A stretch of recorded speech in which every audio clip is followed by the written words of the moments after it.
Oke, baik, puji nama Bapak Yahweh. Sekali lagi sahabat shalom. Ya, haleluya saudara. Tema hari ini adalah, ya ini tidak menunjukkan satu dengan yang lain ya saudara. Ini dalam bentuk umum, termasuk orang-orang Kristen di luar sana ya.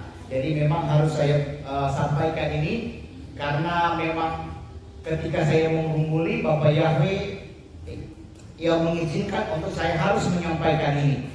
Ya, jadi saya harap jemaat untuk dewasa untuk mendengarkan kebenaran ini. Ya, dengan tema adalah jemaat liar di zaman akhir. Ya, haleluya. Sekali lagi jemaat liar, ya, di zaman akhir. Nah, kenapa saya katakan demikian, saudara? Karena memang faktanya, ya, di lapangan dalam dunia kekristenan adalah melakukan hal yang demikian. Nah, jemaat ini kan kalau dalam dunia kekristenan itu kan diibaratkan dengan seekor domba, saudara. Ya, nah domba ini kan saudara tahu, domba ini sebenarnya adalah apa ya saudara? Binatang yang mau bilang bodoh nggak juga sih sebenarnya saudara. Ya, sebenarnya ini ada binatang yang nurut saudara, tetapi ada juga yang memang lihat tidak mau diarahkan saudara. Ya saudara, kalau pernah lihat gambar yang ada gambar Yesua yang menggendong domba, ya itu menurut saudara apa itu sebenarnya? Ya, ya, jadi dalam pemikiran banyak orang Kristen bahwa itu adalah domba kesayangan saudara. Ya, itu tidak saudara, itu bukan domba kesayangan, domba yang baik, iya kan? Itu adalah domba yang nakal saudara. Ya, maka ibarat tadi kalau disampaikan dipatahkan kakinya saudara. Ya, maka digendong karena mungkin memang terlalu bandel saudara, ya nggak bisa diarahkan. Ya, nah jemaat sekali lagi diibaratkan seperti seekor domba liar yang tidak mau mengikuti gembalanya saudara. Ya, nah saudara lihat di luar sana, ya kan? Ketika sudah tidak diinginkan, udah dikeluarkan, diberhentikan, dipecat, ditendang, ya kan? Kan terjadi sedemikian, ya kan? Haleluya, terjadi kan di luar sana seperti itu saudara. Ya, nah makanya kenapa saya percaya ini adalah Ruah HaKodes yang menggerakkan saya untuk mengingatkan kita saudara. Ya, haleluya, supaya kita betul-betul menjadi domba yang dengar-dengaran. Ya, dalam tanda kutip saudara, kepada gembala yang mengembalakan. Nah, nanti saya akan bahas ya. Karena mungkin saudara berpikir ada juga gembala yang kebenar. Iya, nah itu belum nanti ya saudara. Tapi pada intinya saudara, dari awal dulu saya menjelaskan supaya saudara tangkap ini ya. Jadi sekali lagi, jemaat diibaratkan seperti seekor domba liar yang tidak mau mengikuti gembalanya. Kenapa? Karena dia merasa bebas. Ya, sesuka hati, ya, berjalan sesuka hati, ya, tetapi tanpa dia sadari saudara, ya, kebebasan itulah yang menjerumuskannya saudara, iya kan? Kalau saudara lihat perjalanan dari kitab suci di mana domba liar itu lari dengan sendirinya dan Yesua meninggalkan yang 99, yang satu dicari. Bahkan dikatakan juga dia tersesat di semak belukar, ya kan? Seperti itu saudara, ya. Nah, ini maksudnya saudara, ya, domba ini maunya bebas, tetapi justru bisa membahayakan dirinya. Masih bersyukur terperangkap dalam semak belukar, kalau dia jatuh ke jurang, apa nggak bahaya, ya kan? Nah, domba liar itu memang sangat-sangat mudah tersesat, saudara. Ya, seperti yang saya katakan tadi, Kalau cuma nyangkut di semak belukar, itu masih bisa dikatakan, bisa ditemukan saudara. Ya kan, masih bisa hidup, ditemukan dalam keadaan hidup. Kalau sudah jatuh ke jurang atau dimangsa oleh serigala, wah udah selesai lah saudara. Ya, nah itulah saya saudara. Saya mati-matian untuk mengembalakan saudara, supaya saudara betul-betul diarahkan, supaya saudara itu jangan tersesat. Saudara bisa bayangkan kalau saya sebagai gembala tidak mengarahkan saudara. Mungkin saudara rata-rata sudah menerima tanda binatang, betul? Saudara. Ya, sekalipun masih banyak yang bandel-bandel juga sih. Iya kan? Tapi itulah fungsinya kami, saudara. Itulah fungsinya saya. Ya, haleluya. Nah, demikian juga dengan jemaat, saudara. Jemaat yang tidak mau dibina. Ya, ada orang yang ketika dinasehati marah. Ya kan? Merajuk. Enggak lagi ibadah. Ya kan? Nanti tunggu hatinya tenang-tenang, ya kan? Haleluya. Baru muncul. Haleluya. Ya. Ketika ditegur aneh lagi. Ya kan? Ngomong macam-macam lalu pindah gereja. Ya kan, ada banyak yang begitu. Ya. Jemaat lompat sana lompat sini, saudara, enggak jelas tujuan. Ya kan, merajuk berkelahi dengan jemaat, lompat, pindah gereja. Merajuk dengan gembala, lompat, pindah lagi.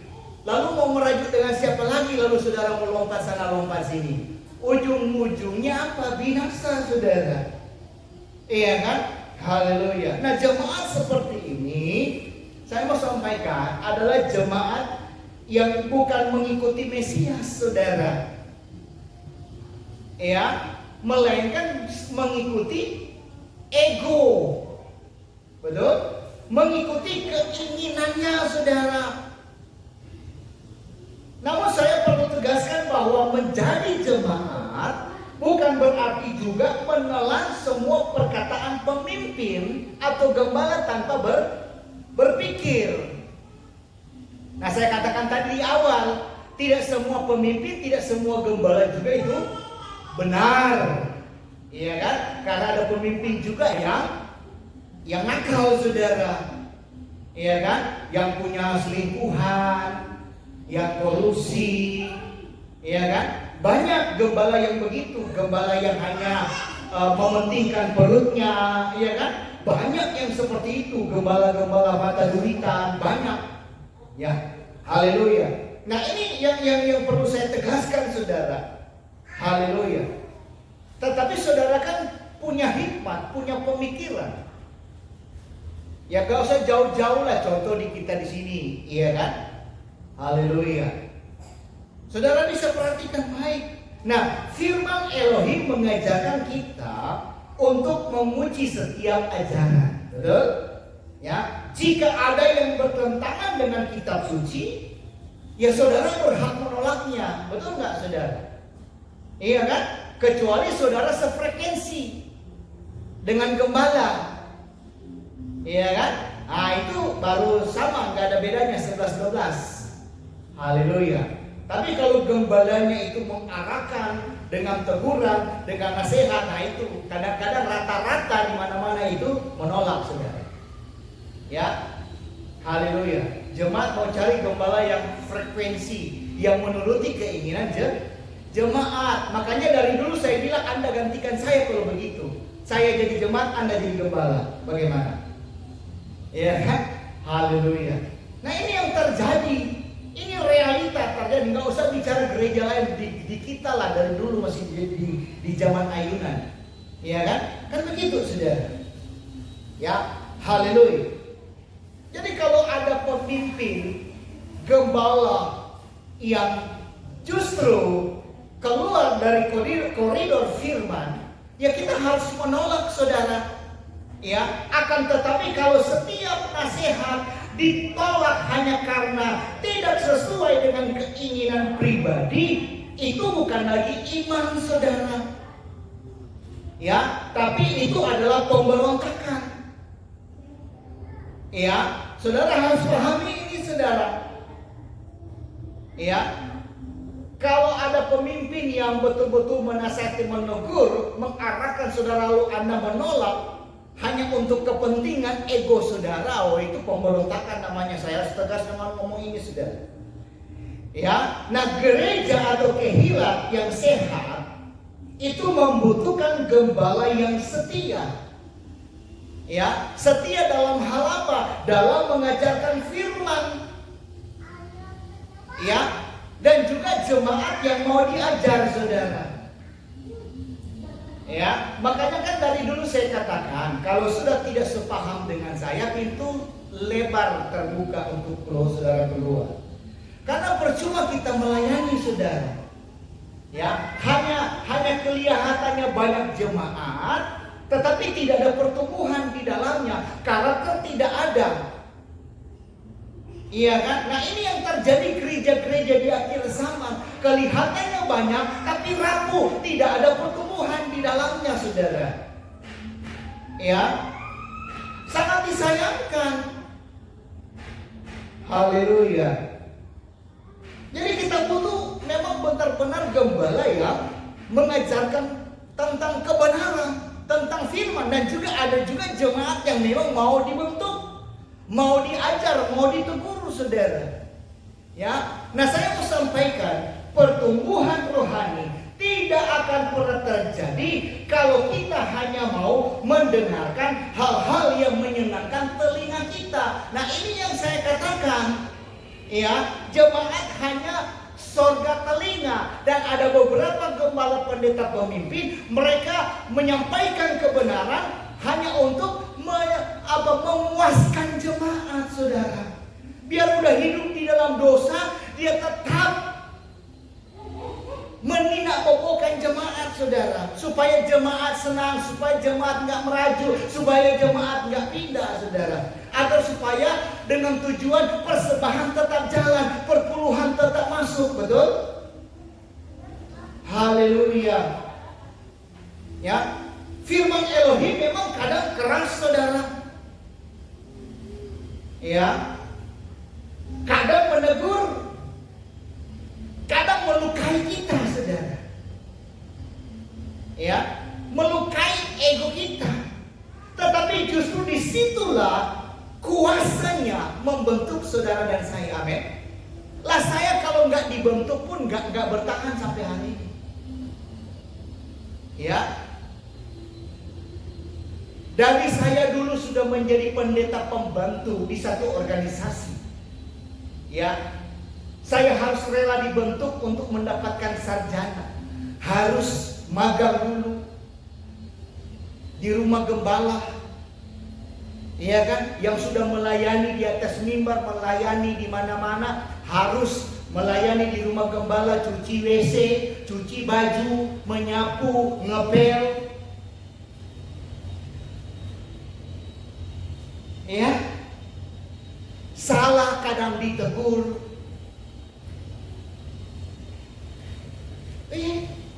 Kami digembleng luar biasa, saudara. Nah kalau pendeta, makanya kebanyakan sekarang kan muncul pendeta karbitan. Iya kan? Pendeta karbitan tahu? Iya, pendeta nggak masak pohon, saudara. Ya makanya mereka nggak kuat di akhir zaman, saudara. Haleluya. Udah gak magang berapa bulan waktu itu. Ya, masuk lagi sekolah Alkitab di Palembang Nunha 9 bulan, saudara. Diproses, dibentuk lagi di sana, saudara. Ya, udah dibentuk 9 bulan, dilempar lagi di pedalaman. Oh haleluya. Saya sudah berkesaksian berapa kali, saudara. Ya, saya tidak terbiasa, mohon maaf, saya mau sampaikan, saya tidak terbiasa dengan keadaan begini. Sekalipun saya lahir di desa, tapi desa kami sudah maju. Dan saya harus ditempatkan, ya, di pelayanan waktu itu di awal di mana saya ditelangkin, ditolak. Karena pelayanan cuma 1-2 kakak. Dilemparlah saya ke gurun. Ya, udah di gurun, Ya saudara tahu gulung, posisi gulung seperti apa? Ya, warung di Tengkajau. Karena nak jajan berjalan kaki setengah jam ke Tengkajau, 45 menit sampai 1 jam.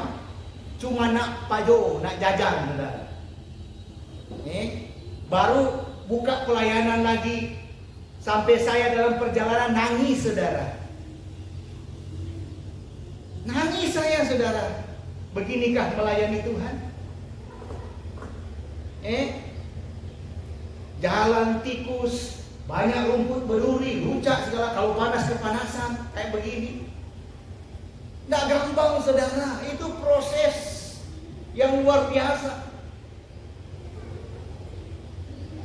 Ya, yang dulu sebelum dipanggil menjadi hamba Elohim, saya pekerja, saya terima gaji dulu 1 juta lebih, itu udah kaya, saudara. Seperti kesaksian saya berulang-ulang kali saya sampaikan, bolak-balik masuk salon sampai rusak rambutku. Bukan untuk sekarang gue gonta-ganti HP sampai nggak punya HP sama sekali. Dari punya duit banyak sampai nggak punya duit sepersen pun. Gak nyaman, saudara. Kita dibentuk, diproses oleh orang-orang sekitar, oleh keluarga. Saya juga pernah saksikan bagaimana saya ketika mengikuti kebenaran. Ya, saya kalau sudah komitmen dulu, saya sudah saksikan kayaknya. Mama saya beli rokok, mak saya nggak mau lagi belikan mama rokok. Ya. Dari situ mama saya mengerti dan sampai mati tidak merokok lagi. Haleluya. Kita harus ada buah, saudara. Bahkan dulu sebelumnya juga pelayanan luar biasa. Sampai saya diusir dari rumah. Bukan cuma diusir, kakak dicoret, bukan lagi anak, saudara.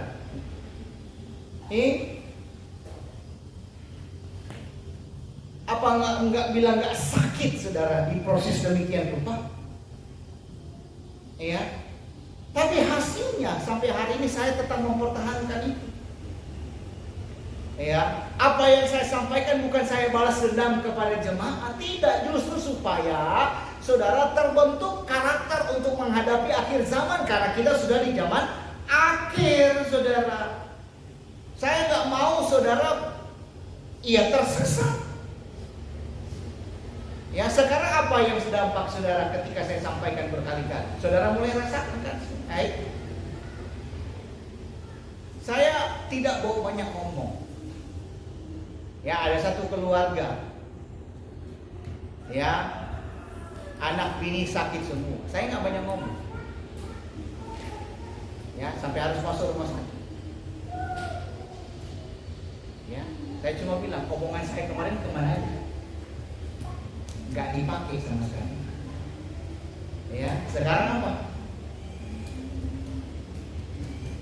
Ya, uang yang tadinya, saya selalu katakan, saudara, uang yang Anda kumpul seberapa banyak pun, ya, kalau Anda lupa dengan berkat Bapak Yahweh, itu akan kembali ke dokter, kembali ke rumah sakit. Jangan bilang enggak. Ini saya sudah alami berkali-kali. Bukan saya melihat beberapa orang termasuk jemaat. Hati-hati, saudara. Ya, hati-hati. Ya, saya mengarahkan saudara sebagai gembala adalah kewajiban saya. Kalau enggak saya yang ditampung Bapak Yahweh. Ya, haleluya. Jadi sekali lagi, saudara, memang firman Elohim itu ya memang kadang harus keras, saudara, untuk membentuk. Bagaimana saudara cara mendidik anak? Coba saudara lihat saudara yang didik anak lemah lembut, dimanja terus, ketika dibesar apa yang terjadi dengan anak Anda? Jadi pembangkang bukan? Mengecewakan orang tua bukan? Kayak begitu, saudara. Karena nggak dididik, kasih. Saya sudah bilang jangan, untuk anak-anak baik, kasih nanti nangis, giliran PD sakit nangis, paksa biar nangis minum obat. Saya sekarang kalau jemaat menghadapi sesuatu, saya tinggal balikan. tinggal balikan, saudara. Apa yang saya ucapkan, saya arahkan, saya nasihati, gak didengar, nah itu dia. Anda terima dengan kenyataan hidup. Ya, itu saudara. Kalau nggak mau dipakai omongan, haleluya. Ya, haleluya. Memang sakit, saudara. Tapi lagi dan lagi saya mau sampaikan, justru disitulah kuasanya. Kuasa Bapak Yahweh membentuk kita, nih. Untuk apa? Menjadi pribadi yang lebih kuat, pribadi yang lebih tangguh, nggak ngoyo, iya kan? Nggak cengeng. Karena itu saya katakan dengan tegas, jangan menjadi jemaat liar di zaman akhir. Jangan hanya mencari gereja yang sesuai dengan selera. Apa tuh Om Vicky? Banyak peraturan, banyak keras-keras, lama lagi 1 jam, kadang lebih. Ya kan? Kalau dengan tante ini enak, nyaman, setengah jam udah selesai. Ya firman kayak anak dia, anak sekolah minggu, adik-adik, siapa yang masuk surga? Angkat tangan. Ya kan? Masih saya dengar demikian. Yang masuk surga angkat tangan, ibu-ibu. Ya Allah, ya ampun. Apa yang kayak gitu, saudara? Itu bukan untuk memperkuat iman.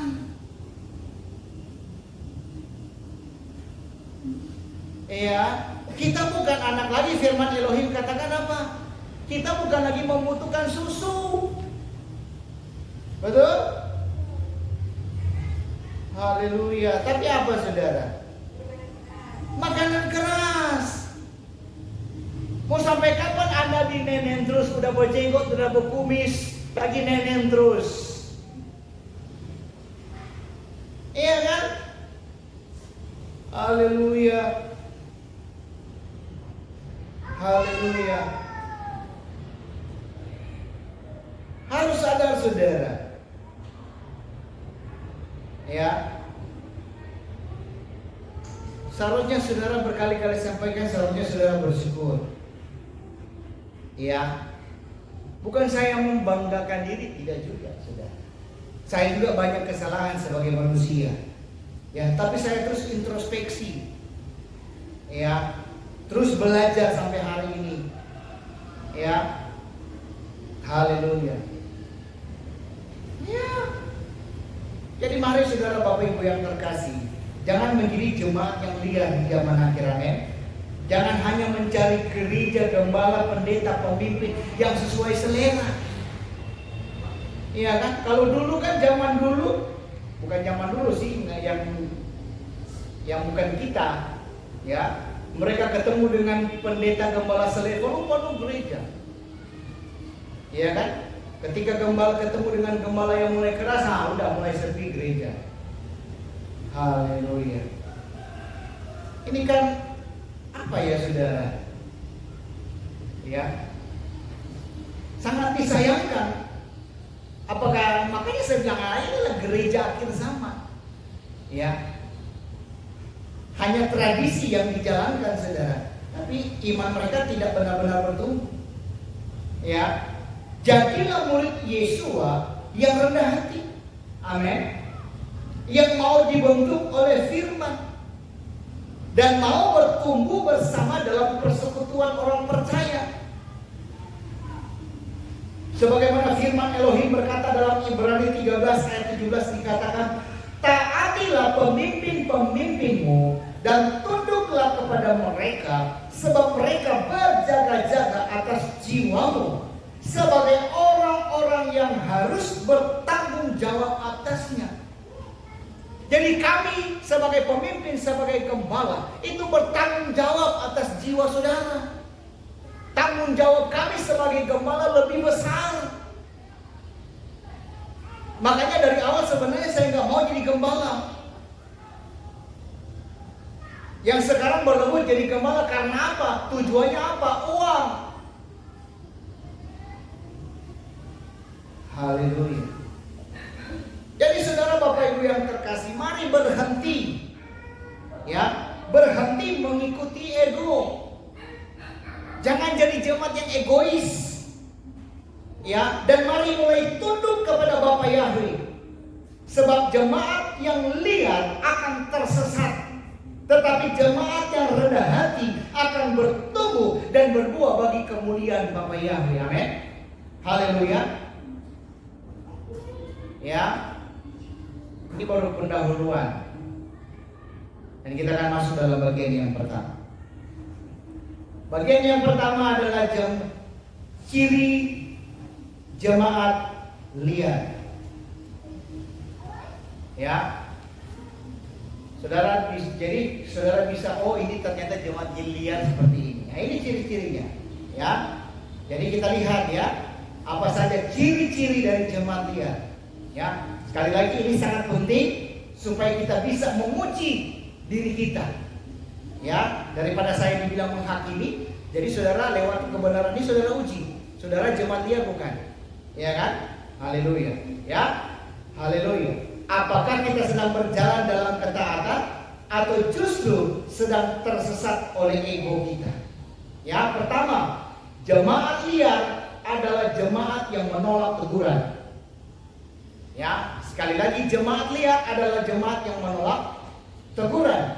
Ketika pemimpin rohani, ya, atau sebagai bentuk gembala, ya, menasehati, langsung marah. Betul? Ya, ada beberapa juga demikian, saudara. Ya, dalam gereja amin, amin, keluarganya mulai berubah, sampai di rumah.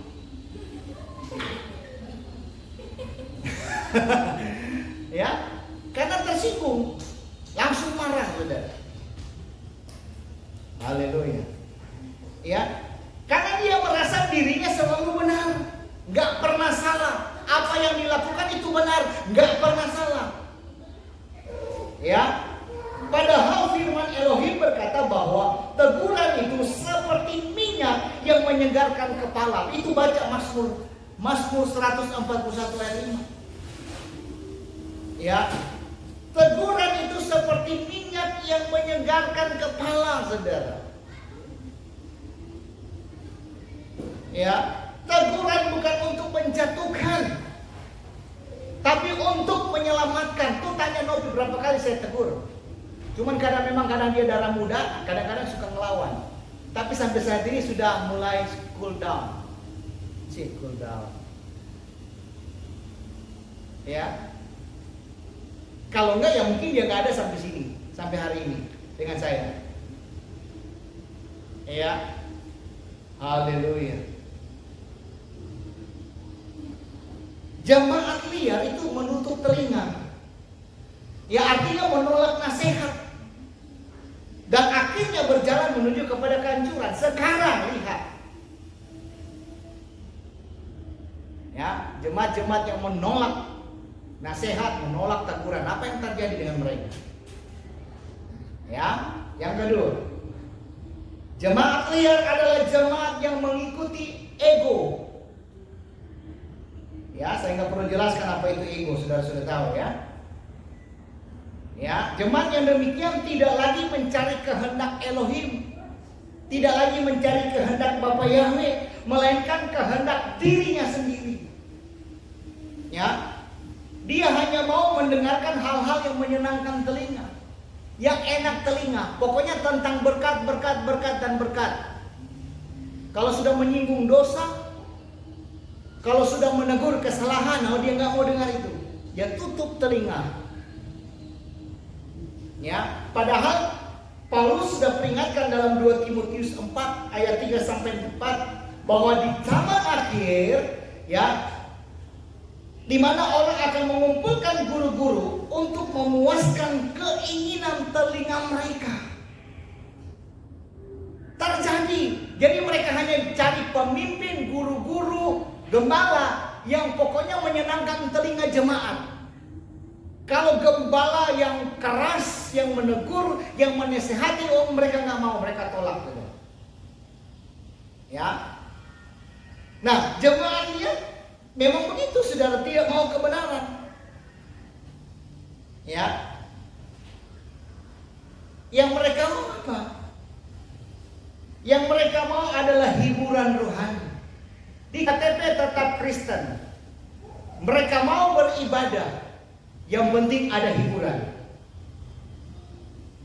Mungkin dalam pemikiran hiburannya maksudnya apa? Emang ada band? Bukan.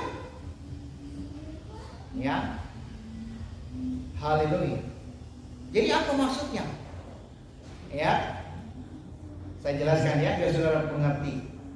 Supaya ternyata jemaat yang hanya sekedar hiburan rohani itu seperti ini. Ya. Jadi hiburan rohani adalah segala bentuk kegiatan gereja yang hanya menyenangkan telinga dan hati. Ya.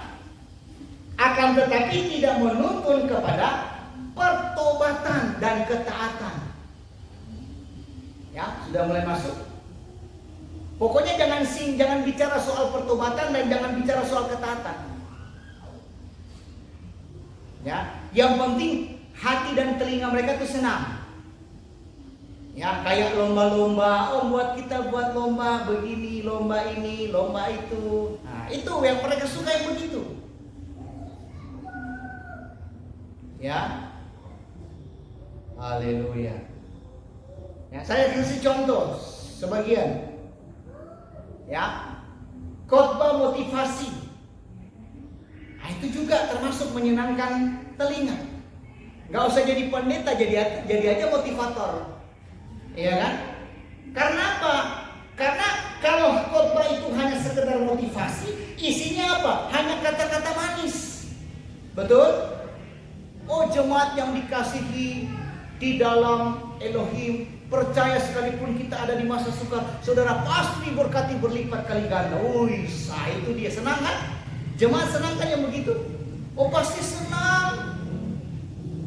Tapi kalau jemaat saudara harus perhatikan bahwa di akhir sama saudara bertobat, sudah. Itu udah bahaya itu saudara. Ya. Haleluya. Ya, jadi kata-kata motivasi, kata-kata manis, kata-kata yang penuh semangat, iya kan? Ya, tetapi tidak pernah menyinggung dosa atau menegur kesalahan. Ya, jadi jemaat pulang merasa senang. Tapi apa? Kehidupan mereka tidak gak berubah. Ya, haleluya. Kemudian pujian yang berlebihan, yang hanya mengejar suasana emosional, di mana di gereja jemaat menangis tertawa terharu. Tetapi setelah keluar dari gereja, sama hidup dalam dosa, tetap zina, tetap ngolet. Iya kan? Benar nggak saudara? Ini realita saudara. Ya. Kemudian acara gereja yang fokusnya hanya pada hiburan. Misalnya konser. Apalagi kalau mengundang artis di gereja. Pertunjukan atau kegiatan yang lebih mirip pesta daripada persekutuan kudus. Saudara lihat kan gereja-gereja sekarang. Ya, terlalu banyak kegiatan tanpa fokus untuk pertobatan dan ketaatan saudara. Makanya jadi jemaat rapuh semua ketika menghadapi akhir zaman. Ya. Makanya jemaat datang bukan untuk mencari Elohim, tapi untuk mencari kesenangan. Ya.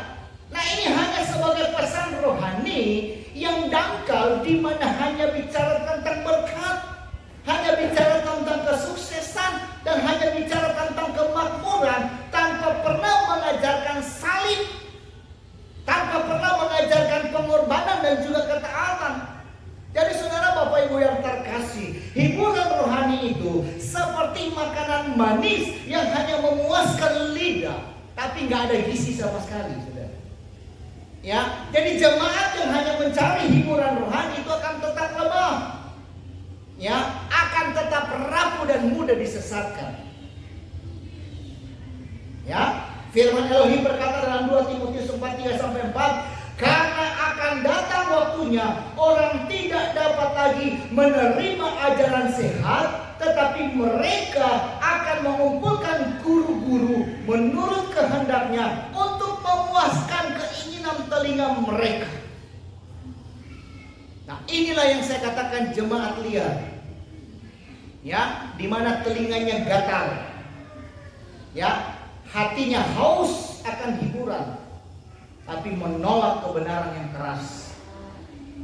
Ya, karena itu saya katakan dengan tegas sekali lagi, gereja atau kehilat bukan tempat hiburan. Ya, bukan tempat hiburan, amin. Tapi gereja adalah tempat pembentukan. Haleluya. Karena ibarat selalu saya sampaikan, gereja ibarat bengkel yang rusak dibenerin. Ya, firman Elohim bukan untuk menyenangkan telinga, tapi untuk menyucikan hati. Amin. Lanjut poin ketiga. Jemaat liar adalah jemaat yang mencari gereja sesuai selera pribadi. Ya, bukan karena panggilan. Ya, bukan karena firman yang murni. Tapi karena ada fasilitas. Apa tuh Om ada alat musik tapi nggak ada orang main. Nah, itu. Haleluya. Saudara lihat kemah Daud dibangun? Apakah semegah kemah Salomo? Tapi Tuhan lebih berkenan kepada kemah Daud, betul? Ya.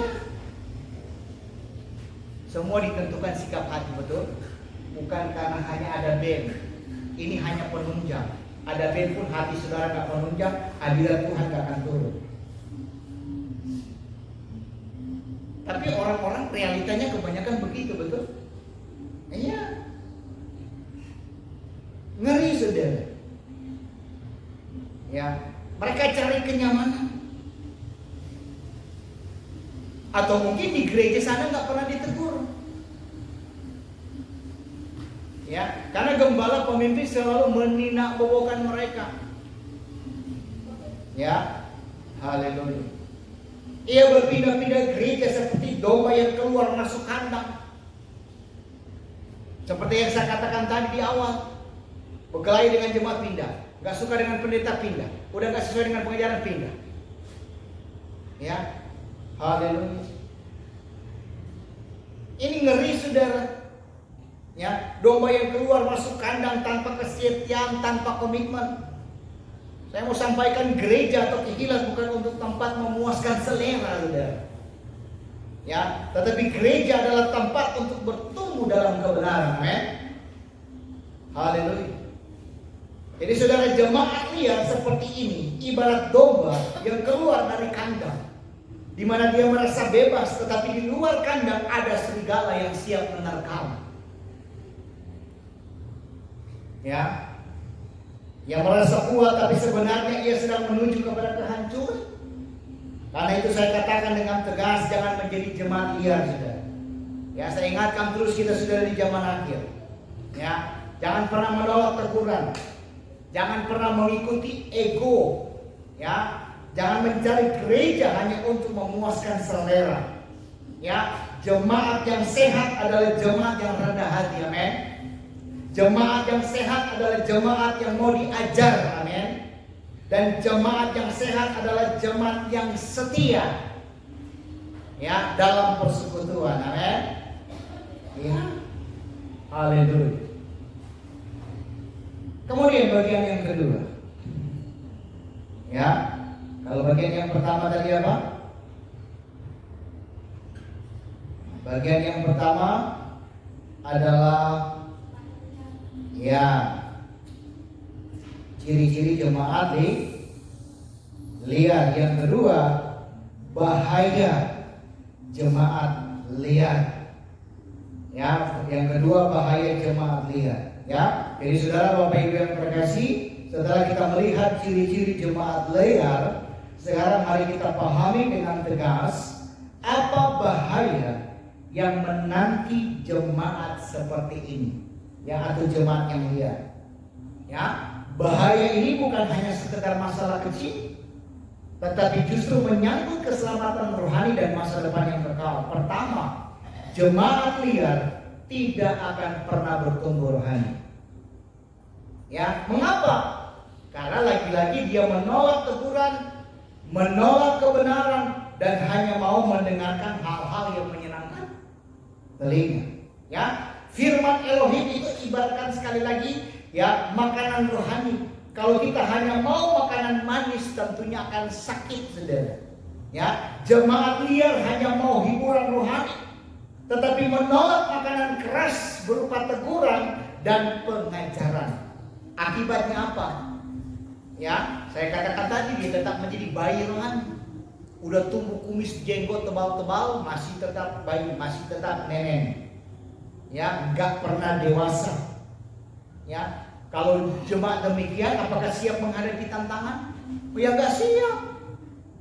Ya, yang kedua, jemaat liar memecah persekutuan. Ya, ketika seseorang hanya mengikuti ego, justru disitulah dia akan menimbulkan konflik. Kenapa? Karena dia tidak mau tunduk. Dia tidak mau bekerja sama. Seperti dulu sudah ada kejadian kan? Akibat tidak mau kerja sama dengan kesepakatan yang sudah kita sepakati. Karena hanya dia tidak mau, akhirnya dia yang menimbulkan konflik. Betul? Terjadilah perpecahan. Hati-hati saudara. Ya, haleluya. Haleluya. Ini yang jemaat liar begini, inilah yang merusak kesatuan tubuh manusia. Ya, gereja yang seharusnya menjadi tempat kasih dan kesatuan itu bisa hancur karena sikap jemaat liar yang mementingkan diri sendiri. Ya, haleluya. Haleluya. Ingat Yesus berdoa agar jemaatnya menjadi satu, bukan terpecah-pecah. Ya, Yohanes 17 ayat 21, akan tetapi jemaat liar justru menjadi pemecah belah. Ya. Ketiga, jemaat liar mudah disesatkan.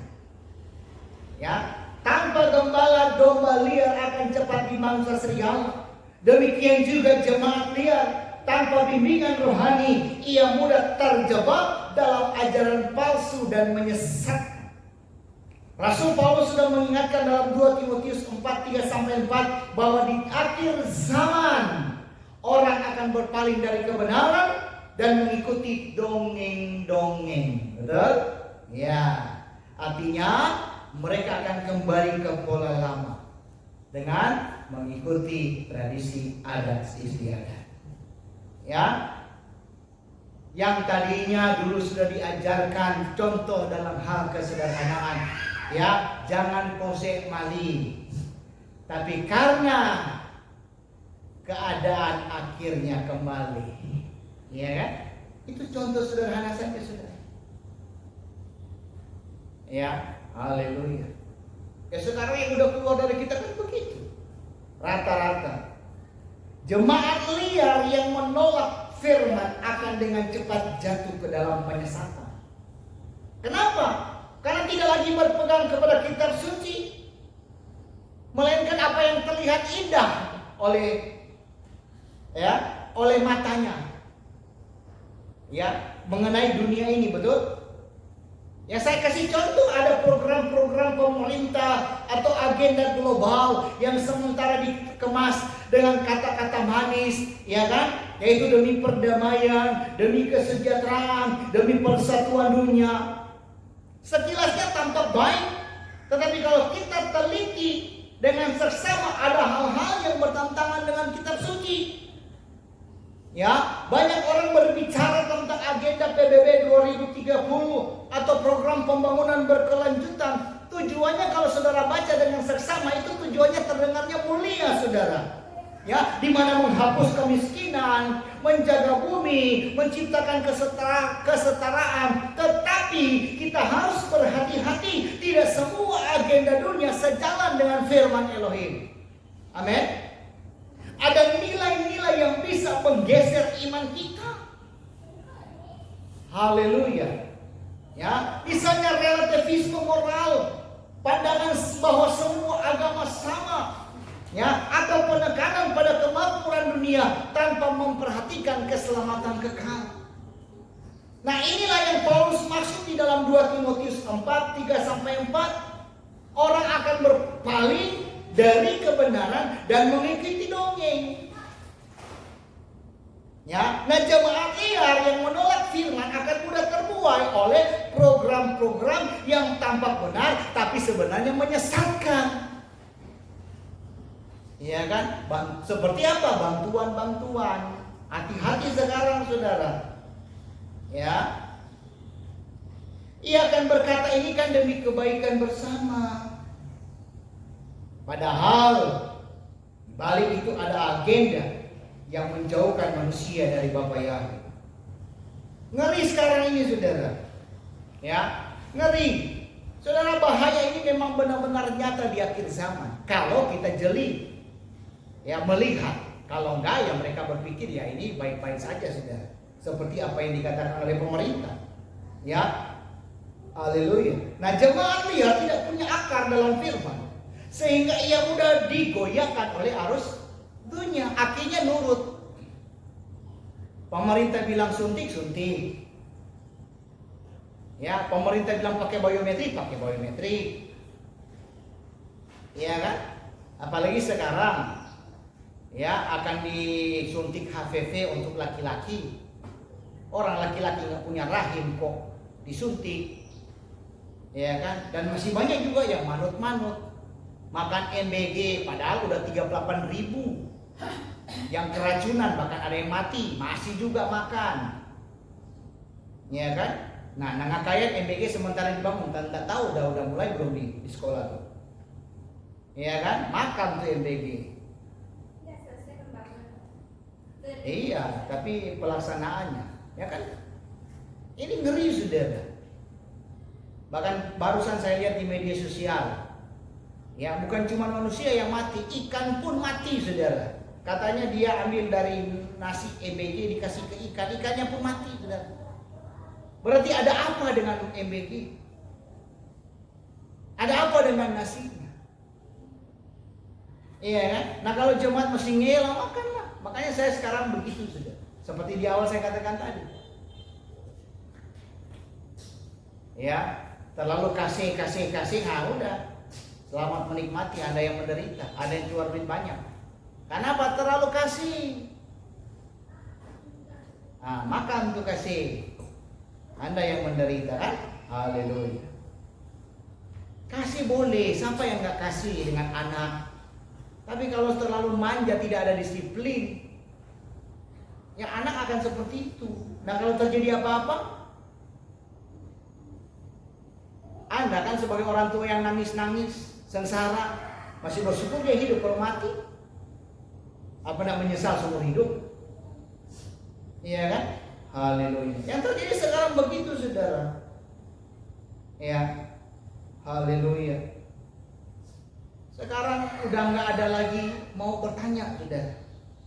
Ya, udah nggak mau berpikir lagi apakah ini sesuai dengan kitab suci nggak ya? Tapi dalam pemikiran mereka, apakah ini membuat saya nyaman? Oh, tentu nyaman. Apalagi mau maaf, orang-orang di bawah ekonomi, kalau ditawarkan segala sesuatu bantuan, oh nyaman katanya. Tapi di balik kenyamanan itu akan menyengsarakan mereka.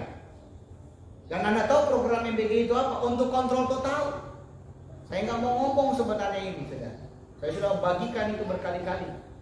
Bahkan Pak Pongrekum Dharma juga sudah katakan soal MBG. Untuk apa? Supaya pagi lusa saudara antri makanan yang dibagikan oleh pemerintah. Itu bukan cuma anak-anak, semua sekarang kan lansia. Nanti juga ketika Anda dimiskinkan, pagi lusa Anda akan bergantung sama pemerintah. Kalau Anda tidak persiapan dari sekarang, udah Anda ikut antri nanti. Pagi lusa tengok nanti Anda akan ikut antri. Ngeri, saudara. Ya, kalau kita nggak sadar sampai hari ini. Haleluya. Karena itu saya mau katakan dengan tegas, ya, jangan tertipu oleh hal-hal yang tampak benar tetapi bertentangan dengan firman. Amin. Dunia bisa menawarkan banyak hal yang indah, tetapi hanya firman Elohim yang memberikan kebenaran sejati. Ya, jemaat yang sehat akan menguji segala sesuatu dengan kitab suci, bukan dengan perasaan atau bukan dengan tren terkenal. Ya, jadi bahaya jemaat liar sekali lagi itu sangat-sangatlah nyata. Ya, di mana ia tidak bertumbuh, justru dia merusak persekutuan dan akhirnya dia tersesat.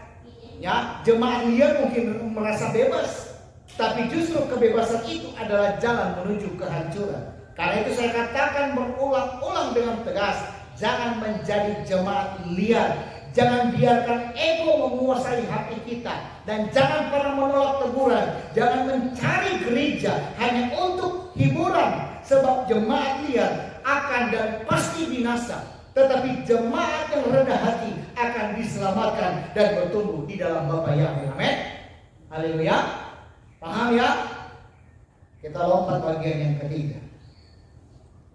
Ya, bagian yang ketiga adalah sikap jemaat yang sehat.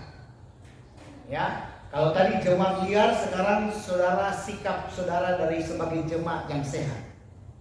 Ya, jadi setelah kita melihat betapa berbahayanya menjadi jemaat yang liar, sekarang kita akan belajar tentang sikap jemaat yang sehat itu seperti apa.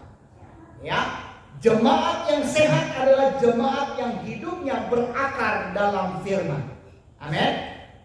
Haleluya.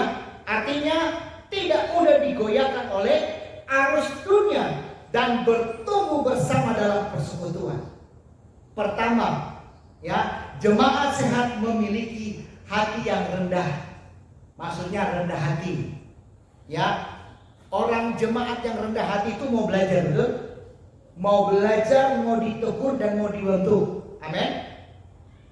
Seperti yang saya katakan tadi, bahwa teguran itu bukan dianggap sebagai penghinaan, bukan, saudara.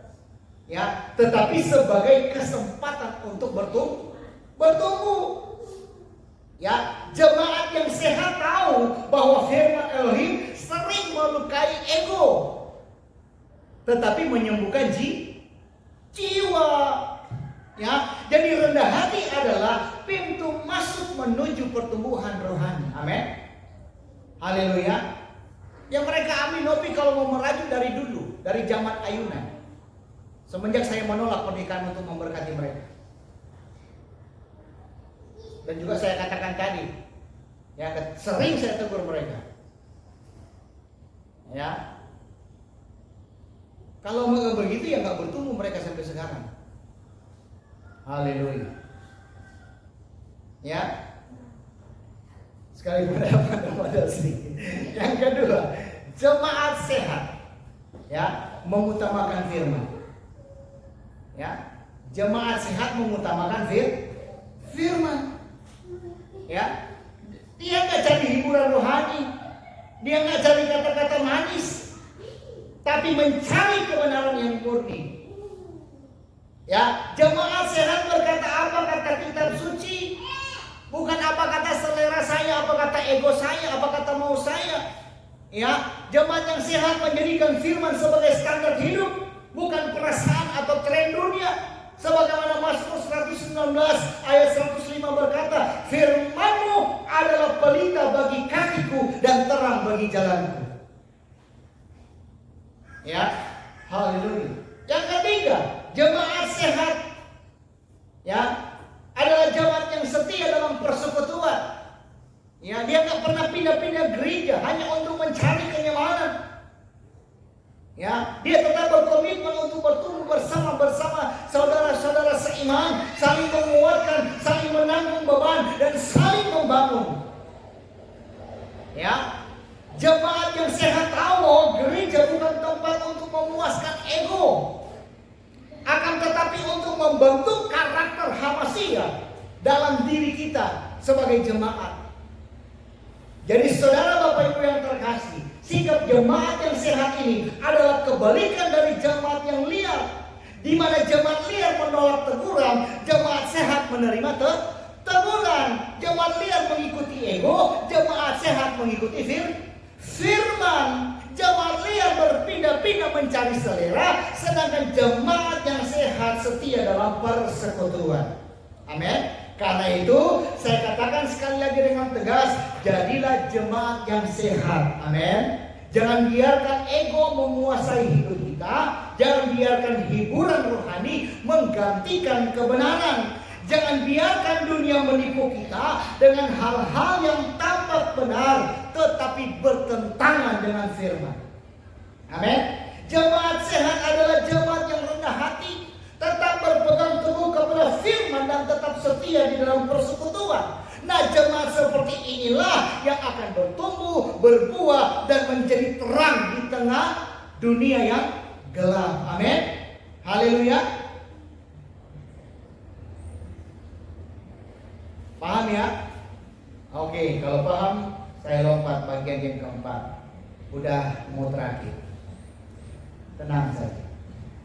Bagian yang keempat, saya sudah bicara tentang ciri jemaat liar, bahaya jemaat liar, juga jemaat yang sehat, dan sekarang saya bicara tentang peran gembala. Supaya saudara paham, amin? Ya, jadi bagian yang keempat adalah peran gembala. Ya, haleluya. Jadi setelah kita melihat ciri dan bahaya jemaat liar, sekarang saya menegaskan peran gembala dalam gereja. Ya, karena masih banyak jemaat yang nggak ngerti, nggak paham peran gembala itu seperti apa. Ya, sebab tanpa gembala yang setia, jemaat akan mudah tersesat. Ya, yang sudah setia ada jemaat yang banyak juga tersesat, apalagi yang gembala yang nggak setia. Ya, yang pertama, gembala harus setia mengajarkan firman. Saya apakah tidak mengajarkan firman? Saya harus tanya dulu. Apakah saya tidak menegur, tidak menasihati? Ya saudara tahu. Ya, jadi saudara harus pahami ya, gembala harus setia mengajarkan firman. Gembala bukan dipanggil untuk menyenangkan telinga jemaat, ya, melainkan untuk menyampaikan kebenaran. Amin. Sekalipun kebenaran itu keras dan tidak populer, ya, jemaat membutuhkan gembala yang berani berkata ini salah, bertobatlah, betul? Ya, dan saya menyampaikan itu. Saya tidak ada bermaksud tujuan untuk menyinggung, tapi kalau Anda tersinggung, bertobat, betul? Dan saya bukan untuk menunjukkan satu dua orang, yang namanya berkhotbah di tengah banyak orang, ya tentunya harus disampaikan. Kalau ada yang merasa, ya tentunya bertobat, betul? Ya, ya. Jadi sekali lagi, ya, sebagai gembala harus menyampaikan kebenaran, bukan gembala yang hanya berkata semua baik-baik saja. Ya, seorang gembala sejati akan menuntun jemaat kepada Bapa Yahweh, bukan kepada dirinya, betul? Haleluya. Yang kedua, gembala menjaga jemaat dari serigala. Ya, haleluya. Tapi nggak mungkin dong saya harus patahkan kaki saudara. Saya dituntut nanti masih bisa. Ya kan? Haleluya. Yesus berkata dalam Yohanes 10 ayat 11, akulah gembala yang baik.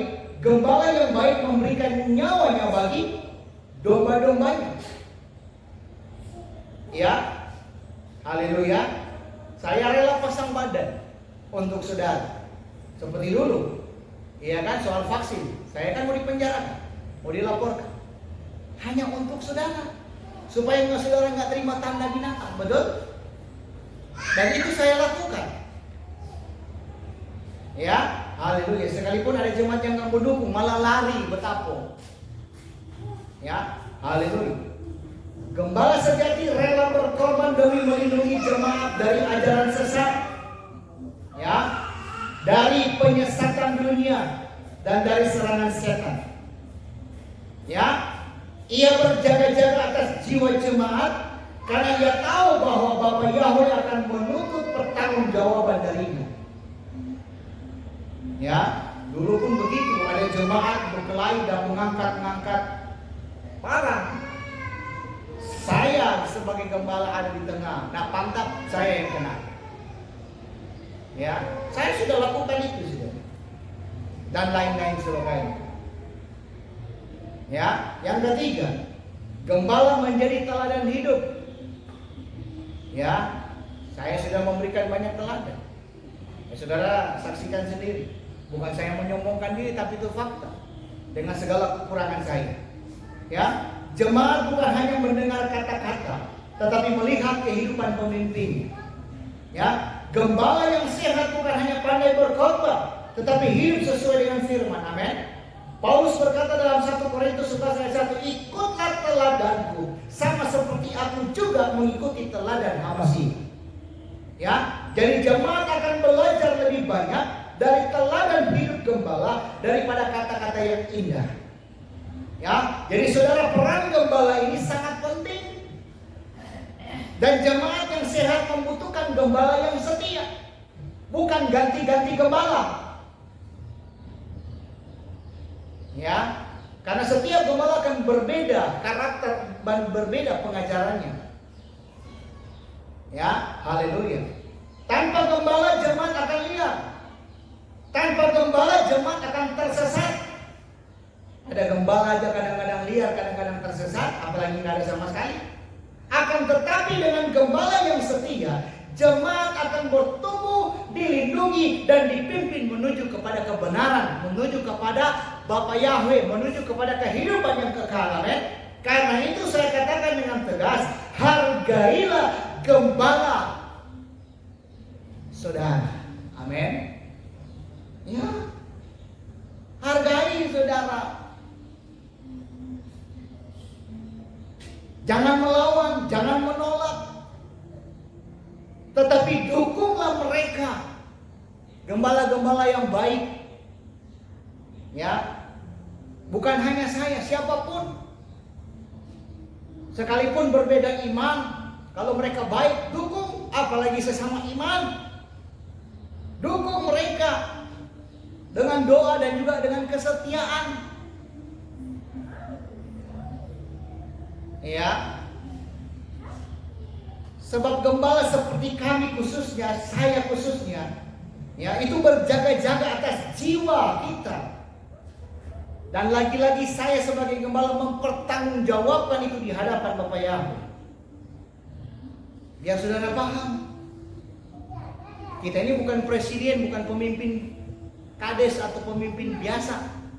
Kita punya tanggung jawab di hadapan Bapa Yahweh langsung. Karena saudara adalah domba-dombanya. Ya, haleluya. Jadi sudah sangat jelas bagaimana gembala harus setia mengajarkan firman. Makanya saya nggak bekerja hanya untuk menggali firman disampaikan kepada saudara. Betul? Haleluya. Karena kalau gembala sudah sibuk kerja, sibuk bisnis, makanya saya nggak diizinkan sama sekali. Sudah coba berbagai bisnis, apa yang saya nggak lakukan. Sampai bisnis rokok pun apalagi nggak diizinkan sama sekali. Semua izin, bisnis sekecil, bisnis jual pulsa beli pun tetap. Karena saya sadar berarti Bapak Yahweh ingin saya fokus untuk kasih makan ke jemaat. Ya, bukan secara jasmani tapi secara rohani. Haleluya. Ya. Inilah gembala mengajarkan firman, menjaga jemaat dan menjadi teladan. Tetapi peran gembala itu juga tidak bisa berdiri sendiri. Betul? Ya.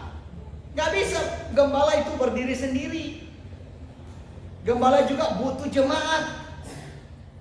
Ya, karena jemaat juga dipanggil untuk memperhatikan gembalanya, betul?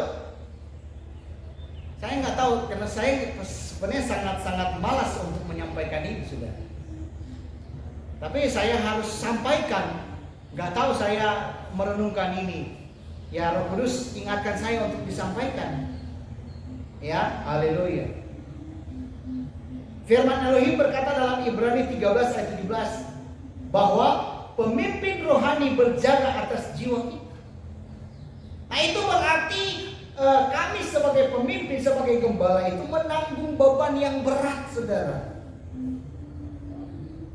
Ya, makanya sebagai jemaat yang sehat tidak hanya menuntut, Tapi saudara sebagai jemaat yang sehat juga harus dukung gembalanya, betul? Ya, terhadap apa? Pertama, perhatikan kehidupan gembalanya. Sekalipun saya pribadi sebagai gembala tidak pernah meminta-minta, dari dulu jemaat lama perhatikan. Apakah saya pernah meminta beras kepada saudara? Apakah saya pernah kekurangan kopi gula lalu minta sama saudara? Makanya saya bilang gembala sekarang enak diperhatikan oleh jemaat. Ya, bahkan saudara ingat dulu, ya, saya nggak ada beras sampai puasa terpaksa. Tapi ada salah satu mantan jemaat datang naik ke rumah, dia periksa nggak ada beras, dia sampai berkuar-kuar. Ya, ingat nggak peristiwa itu? Ya, hanya sampai makan ubi. Ya, haleluya. Jadi perhatikan kehidupan gembala, apa yang ia makan, minum, pakai. Saya tidak berharap itu, tapi saya harus sampaikan ini. Ya, haleluya. Itu semua adalah bagian dari keseharian yang bisa didukung. Ya, jangan biarkan gembala bekerja keras melayani tetapi hidupnya kekurangan. Iya kan? Nah, jemaat yang sehat akan peduli, akan memperhatikan dan akan memberikan dukungan yang nyata. Amin. Haleluya. Sekalipun sampai hari ini saya tidak meminta-minta loh saudara ya. Tapi saya harus mengingatkan, firman Elohim mengingatkan saudara. Ya. Haleluya. Saya tetap ada aja berkat sekali berharap dengan persembahan saudara. Tapi kalau Anda jujur dengan perpuluhan, nanti saya akan bahas sebentar, karena itu juga diingatkan kembali. Itu sudah lebih jauh mencukupkan. Ya, haleluya. Yang kedua, berilah persembahan yang terbaik. Ya, yang terbaik berarti bukan sisa, betul? Persembahan yang terbaik bukan sisa. Ya, bukan yang tidak berarti. Ya, tetapi yang terbaik, amin. Termasuk perpuluhan. Ya. Haleluya. Saya harus ingatkan ini, saya nggak tahu kenapa sekali lagi ya saudara. Ya. Perpuluhan bukan sekedar kewajiban. Ya.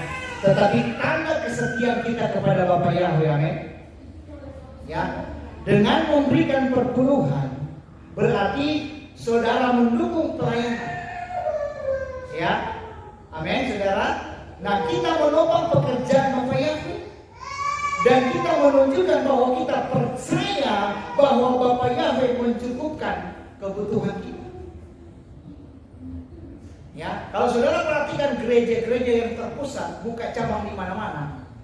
Kalau misalnya buka cabang di sini, kalau persembahan perpuluhan tidak memadai, tidak mencukupkan, tutup gerejanya, saudara. Ya. Jadi yang dilihat dari finansial, tapi saya bukan melihat dari itu. Tapi karena itu juga yang akan justru untuk membantu pelayanan pekerjaan Tuhan. Saudara perhatikan pelayanan Yesua. Dia didukung oleh siapa? Hah? Oleh ibu-ibu, oleh janda-janda yang ada duitnya, yang diberkati. Kalau nggak didukung, ya pelayanan Yesus nggak jalan juga, saudara. Ya, itu maksudnya, saudara. Haleluya. Paham ya? Yang ketiga, setia dalam perkara kecil.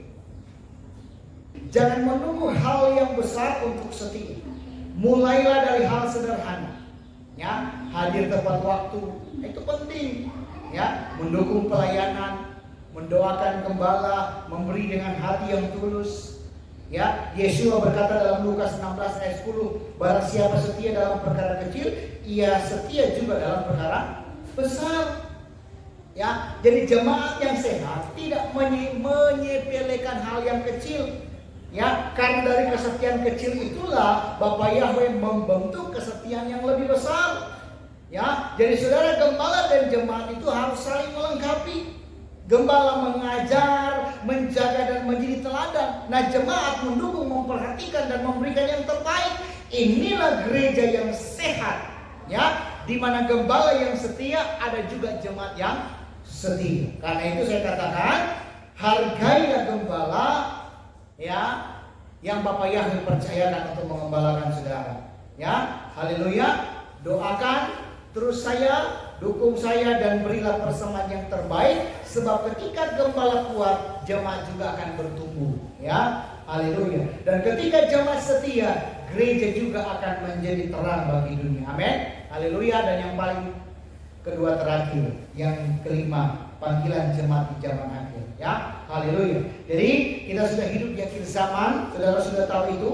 Ya, tapi zaman di mana banyak orang yang berpaling daripada kebenaran. Ya, zaman di mana ajaran palsu semakin marak, zaman di mana dunia menertawakan banyak hal yang tampak benar tetapi sungguh menyesatkan. Karena itu jemaat Elohim dipanggil untuk memiliki sikap yang benar. Yang pertama, jangan menjadi jemaat liar, saya sudah jelaskan tadi.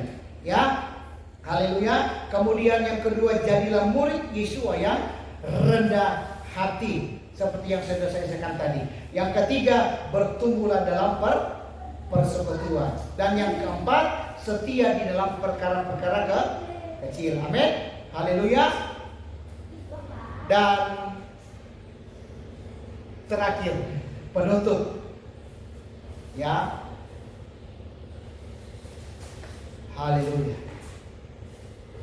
Jemaat harus memahami apa yang sudah disampaikan, ya, di mana kita sudah belajar tentang jemaat liar, jemaat yang menolak teguran, mengikuti ego, mencari hiburan rohani, dan akhirnya disesatkan.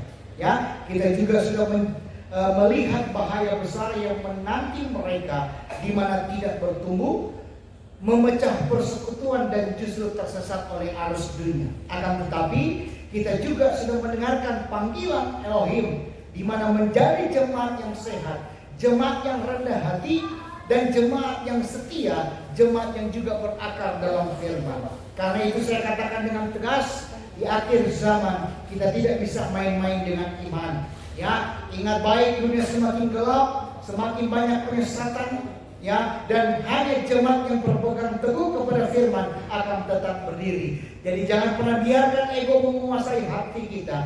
Jangan pernah biarkan hiburan rohani menggantikan kebenaran. Dan jangan pernah biarkan dunia menipu kita dengan hal-hal yang tampak benar tetapi bertentangan dengan kitab suci. Mari, ya, kita menjadi jemaat yang sehat, di mana jemaat yang rendah hati mau diajar dan ditegur, ya, jemaat yang mengutamakan firman bukan selera pribadi, jemaat yang setia dalam persekutuan dan tidak mencari kenyamanan, jemaat yang setia dalam perkara kecil, ya, memberikan persembahan yang terbaik, mendukung gembala dan melayani dengan tulus. Jadi saudara, Bapak Ibu yang terkasih, ingat baik, jemaat liar akan binasa, tetapi jemaat yang sehat akan terus bertumbuh, berbuah, dan menjadi terang bagi dunia, ya, yang gelap ini. Jadi ini adalah panggilan kita di zaman akhir, di mana bukan hanya sekedar menjadi jemaat, akan tetapi menjadi murid Yesua yang sejati. Amin. Haleluya. Bapak Yahweh memberkati kita semua.